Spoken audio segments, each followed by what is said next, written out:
While Jake Paul may have left Team 10, his life surely isn't lacking any drama. Only recently, the YouTuber lashed out the Fury brothers for pulling out of a scheduled boxing fight. What did he say? How did the World Heavyweight Champion respond? We will cover everything in this video and also let you in on other boxing news that you might have missed. Stay tuned till the end of the video to find out. Firstly, a little background. So Jake Paul and the Love Island star Tommy Fury were finally due to have a boxing match in Florida next weekend on the 18th of December after a year of back and forth social media verbal skirmishes, which later climaxed into some bizarre press conferences. But unfortunately, due to Fury's doctor's suggestion to pull out of the fight in consideration of a bacterial chest infection that he contracted and his 3 broken ribs that were the aftermath of sparring he was involved in recently, Fury regretfully announced on December 6th that he would not be fighting with Paul. Due to this, Jake had to reschedule and instead have a rematch with Tyron Woodley, who he had previously defeated in their August bout. And as the title of the video suggests, Paul was not having it. Next up, Jake Paul is furious. The YouTuber turned boxer completely lashed out at Tyson and Tommy Fury on Monday after news about Tommy pulling out of their scheduled boxing match due to injury came into light. It was actually during an interview with TMZ Sports that Paul DM'd Tyson Fury, the undefeated world heavyweight champion and the Love Island star's half-brother, a voice memo where he attacked Tommy for pulling out of the December 18th fight. "Tyson, I just want to let you know that you're an effing B, and so is your brother," Paul raged. "This is an embarrassment, and hopefully you guys can get that vaginitis cleared up super quick, you effing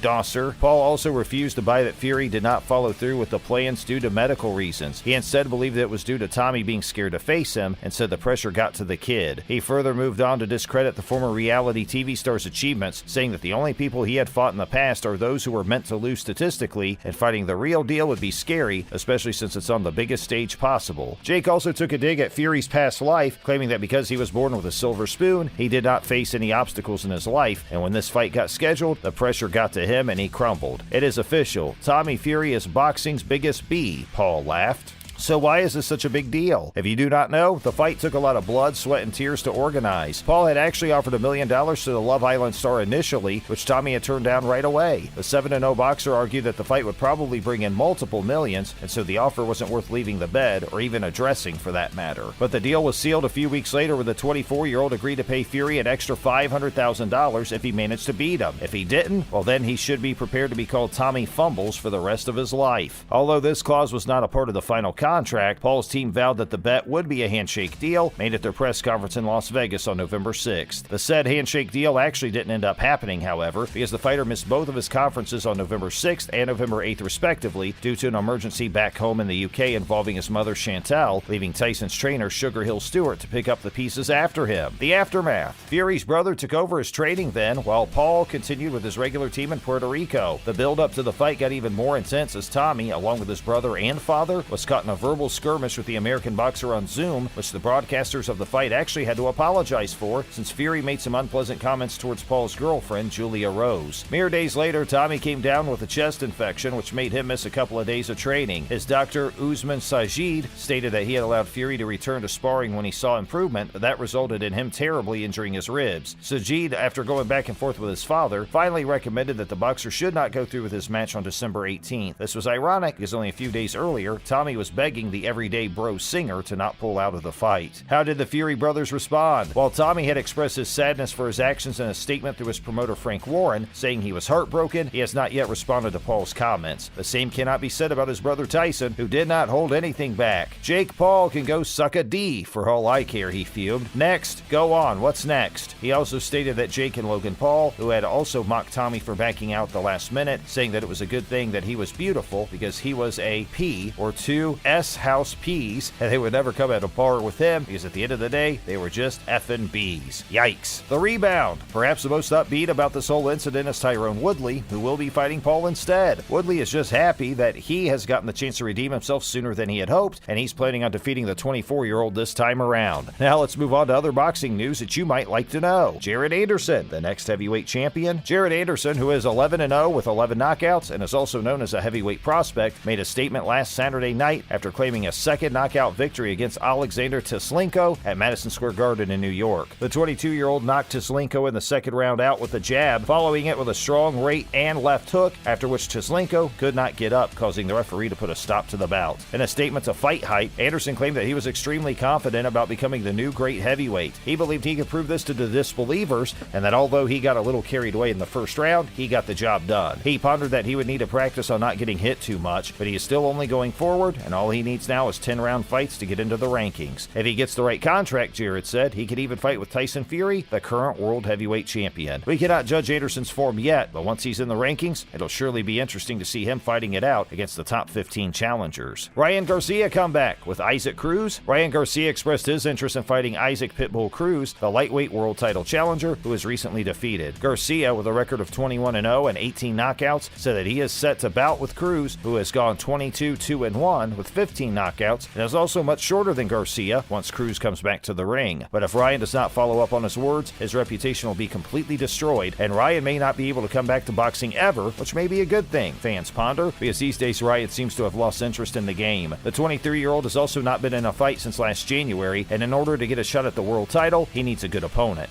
The undisputed lightweight champion, George Kambosos Jr., was also interested in fighting the undefeated King Rai, but he wanted to see Garcia back in the ring before he finalizes the idea of giving him a title shot. Ultimately, if the current third best active lightweight in the world does agree to bout with Pitbull Cruz, he should make sure he doesn't pull out of the fight like he had done so in the past, and fights against Javier Fortuna, Joseph Jojo Diaz Jr., and Tank Davis. Now, back to the real tea. Jake versus Tommy, rain check. Although Thomas Fury said in his statement that he was hoping for a reschedule to come through, Jake was not so sure he wanted to arrange anything anymore. Calling him an embarrassment, Paul thought Tommy did not do a good job promoting the fight, and that the Fury family was shady. He further stated that he did not see any reason to come back in 2022, and joked that it would be more fun to just forget Tommy and move on to other fights, or perhaps just offer it to him at a later date. It would be kind of funny if he never pursues the bout at all, but at the end of the day, it's a fighting game, and you know what they say, never say never. And that's all we have for you today. Who do you think will win in the next one? Let us know in the comments down below. Leave a like if you enjoyed the video, and don't forget to subscribe if you'd like to hear more from us. Bye.